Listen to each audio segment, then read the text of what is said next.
بسم اللہ الرحمن الرحیم۔ السلام علیکم ناظرین، کیسے ہیں آپ؟ امید ہے آپ سب خیریت سے ہوں گے۔ اگر آج آپ لوگوں نے درود پاک نہیں پڑھا تو برائے مہربانی درود پاک پڑھ لیجئے۔ آج کا ہمارا واقعہ ہے اصل جنگ کیا ہے۔ بیت المقدس، تین مذاہب کی مقدس جگہ، مسلمانوں کا قبلہ اول، عیسائیوں کے لیے یسوع کی جائے ولادت، یہودیوں کے لیے ہیکل سلیمانی۔ شروع کرتے ہیں حضرت ابراہیم علیہ السلام سے، جن کے دو بیٹے تھے، اسماعیل اور اسحاق۔ اسحاق علیہ السلام کے بیٹے تھے حضرت یعقوب۔ یہیں سے کہانی شروع ہوتی ہے اسرائیل کی۔ اسرائیل یعنی اللہ کا بندہ، اور یہ لقب حضرت یعقوب علیہ السلام کو دیا گیا۔ حضرت یوسف علیہ السلام جب کفیل مصر بنے تو آپ کو حکم ہوا کہ اپنے تمام خاندان یعنی آل یعقوب کو مصر بلایا جائے، اور مصر کی سرزمین کا ایک مخصوص حصہ ان کے لیے مختص کیا گیا، اور اللہ کی طرف سے کہا گیا کہ اے آل یعقوب، اس سرزمین میں تمہارے لیے برکتیں ہیں۔ حضرت یوسف علیہ السلام 12 بھائی تھے، اسی لیے اللہ تعالیٰ نے ان کے لیے 12 چشمے جاری کیے، اور یوں اس سرزمین کا نام حضرت یعقوب کے لقب سے اسرائیل پڑ گیا، جسے آج یروشلم بھی کہا جاتا ہے۔ آپ کی نسل سے کم و بیش 70,000 انبیاء کرام آئے۔ حضرت یوسف کے بھائی یہودا کی نسل آگے بڑھی تو اس میں سے آنے والے تمام بنی اسرائیلی یہودی کہلائے۔ وقت گزرتا گیا اور حضرت موسیٰ علیہ السلام کا دور آیا۔ جب فرعون نے مصر کی زمین آپ پر تنگ کی تو بنو اسرائیل کے ساتھ آپ کو مصر سے نکلنا پڑا۔ اس دوران بنی اسرائیل پر اللہ تعالیٰ کی بہت سی کرم نوازیاں بھی ہوئیں، جس میں من و سلوہ، چشموں کی بہتات، مچھلیوں کے شکار کا ذکر قرآن پاک سے بھی ملتا ہے، اور وہیں ہمیں ایک گائے کا ذکر بھی ملتا ہے، جس کے لوتھڑے سے مردے نے اللہ کے حکم سے زندہ ہو کر اپنے قاتل کا بتایا۔ اس گائے کی نشانیاں اللہ تعالیٰ نے قرآن پاک میں بیان فرمائیں، جو کہ ایک سرخ مائل رنگت کی گائے تھی، اور ایسی گائے آج بھی یہودیوں کے نزدیک مقدس مانی جاتی ہے۔ حضرت موسیٰ علیہ السلام کے بعد دیگر نبی آئے۔ اس دوران میں حضرت موسیٰ علیہ السلام اور ان کے دور کی کچھ باقیات، تورات، من و سلوہ کا کچھ حصہ بنی اسرائیل نے ایک صندوق میں محفوظ کر لیا۔ یہ اللہ کی طرف سے حضرت آدم کو دیا گیا ایک خاص صندوق تھا، جو نسل در نسل نبیوں کے پاس رہا، جسے قرآن میں تابوت سکینہ کے نام سے پکارا گیا ہے، اور یہ یہودیوں کو اپنی جان سے زیادہ عزیز ہے۔ حضرت داؤد نے جب جالوت کو ہرا کر اس سے تابوت سکینہ حاصل کیا تو یوں بنی اسرائیل نے انہیں نبی تسلیم کر لیا، اور حضرت داؤد علیہ السلام نے اس صندوق کی حفاظت کے لیے ایک ہیکل تعمیر کروانا شروع کیا، جو کہ ان کی زندگی میں مکمل نہ ہو سکا۔ ان کے بیٹے حضرت سلیمان علیہ السلام نے جنوں کی مدد سے اس کو مکمل کروایا، اور اسی دوران میں آپ کی بھی وفات ہو گئی۔ اسی وجہ سے اسے ہیکل سلیمانی کہا جاتا ہے۔ بعد ازاں بابل کے بادشاہ بخت نصر نے اسرائیل پر حملہ کیا اور ہیکل سلیمانی کو بھی گرا دیا، اور تابوت سکینہ بھی اپنے ساتھ لے گیا۔ سیپرس دی گریٹ نے دوبارہ یہ شہر حاصل کیا، یہودیوں کو دوبارہ یہاں آباد کیا، اور تابوت سکینہ کو بھی واپس لایا گیا۔ ہیکل سلیمانی ایک دفعہ پھر تعمیر کیا گیا۔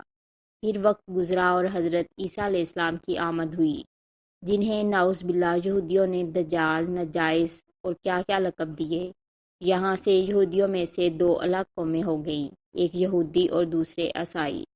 یہودیوں نے سازش کر کے حضرت عیسیٰ علیہ السلام کو صلیب پر چڑھانا چاہا، اور اللہ تعالیٰ نے انہیں اپنے پاس اٹھا لیا۔ اس کے بعد یہودیوں اور عیسائیوں میں کئی چھوٹی موٹی جنگیں ہوئیں۔ پھر عیسائی رومی بادشاہ ٹائٹس نے اس شدت سے یروشلم پر حملہ کیا کہ اس پورے علاقے کی اینٹ سے اینٹ بجا دی، ہیکل سلیمانی کو گرا دیا، جس کی صرف ایک دیوار اس وقت اپنی اصلی حالت میں موجود ہے، جسے دیوار گریہ کہا جاتا ہے، جہاں یہودی جا کر تورات کی تلاوت کرتے ہیں اور گریہ وزاری کرتے ہیں۔ تابوت سکینہ بھی نہ جانے کہاں غائب ہو گیا۔ ٹائٹس کے حملے کے بعد یہودی آخری نبی کے انتظار میں تھے، کیونکہ اللہ پاک کا ان سے وعدہ تھا کہ انہیں پھر عروج بخشا جائے گا۔ اس وعدہ کا ذکر سورہ البقرہ میں بھی موجود ہے کہ اے بنی اسرائیل، ان نعمتوں کو یاد کرو جو تم پر کی گئیں۔ اور اپنا وعدہ پورا کرو، ایمان لاؤ تاکہ ہم بھی اپنا وعدہ پورا کریں۔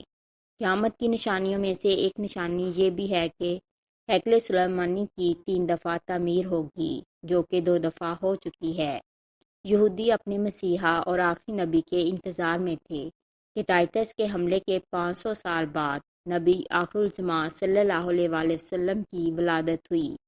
یہاں یہودیوں کو یہ جھٹکا لگا کہ سارے نبی حضرت اسحاق کی نسل سے ہیں، تو آخری نبی حضرت اسماعیل کی نسل سے کیوں کر آ گئے، اور انہوں نے ایمان لانے سے انکار کر دیا۔ مسلمانوں کے لیے بھی وہ انبیاء کی نشانی تھی، اسی لیے ہیکل سلیمانی کو بیت المقدس کا نام دیا گیا۔ اسلام کے آغاز میں یہودیوں کو قائل کروانے کی خاطر ہی بیت المقدس کی جانب منہ کر کے نماز ادا کرنے کا حکم ہوا، کیونکہ یہودی اسی طرف منہ کر کے عبادت کیا کرتے تھے۔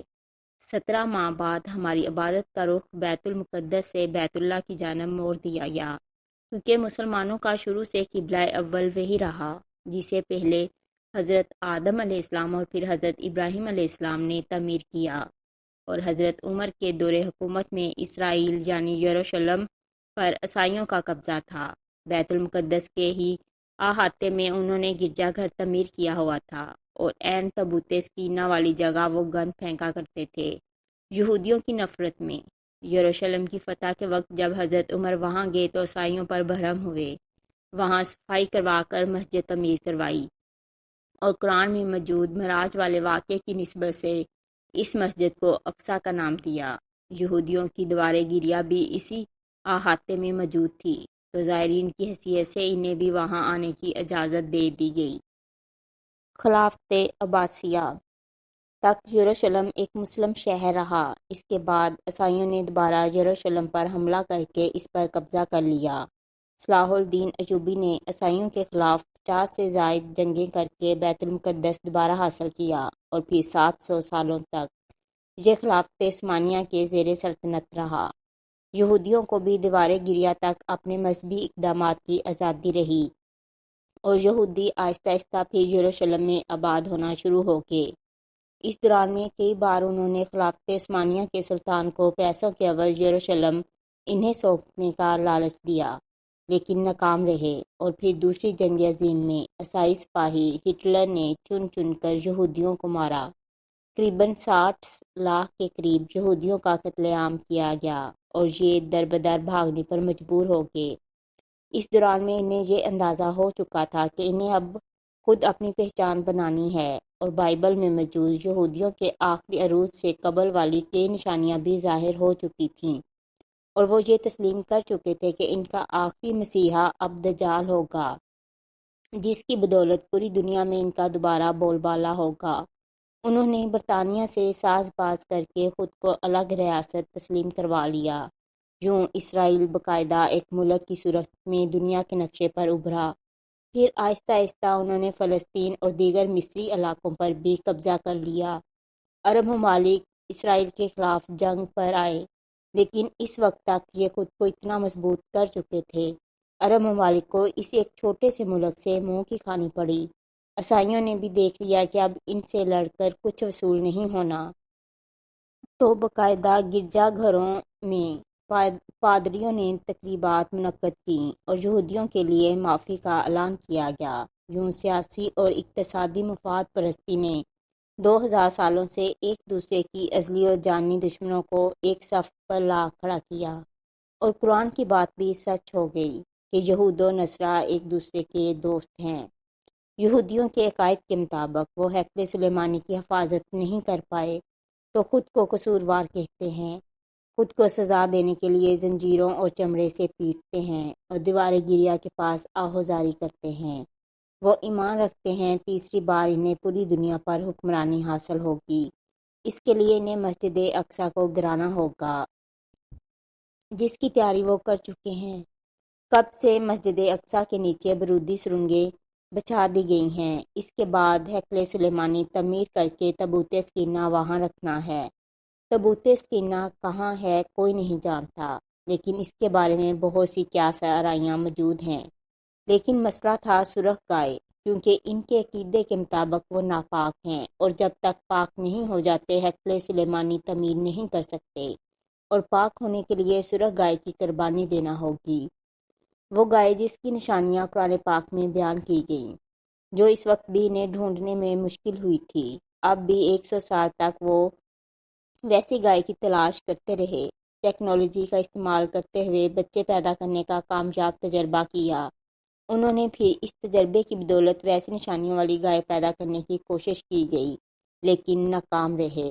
ہمارے اسلام میں بتائی گئی قیامت کی نشانیوں کی انہوں نے اتنے اچھے سے تیاری کر لی ہے کہ گرگد کے درخت لگا دیے جو انہیں پناہ دیں گے۔ یہ جنگ اصل میں 3 مذاہب کو ماننے والوں کی ہے، جو اپنے مذاہب کے لیے اس جگہ سے عقیدت رکھتے ہیں۔ اگر آپ کو میری یہ ویڈیو پسند آئے تو اسے لائک اور شیئر کریں، میرے چینل کو سبسکرائب کریں اور کمنٹ سیکشن میں اپنی رائے کا اظہار لازمی کریں۔ شکریہ۔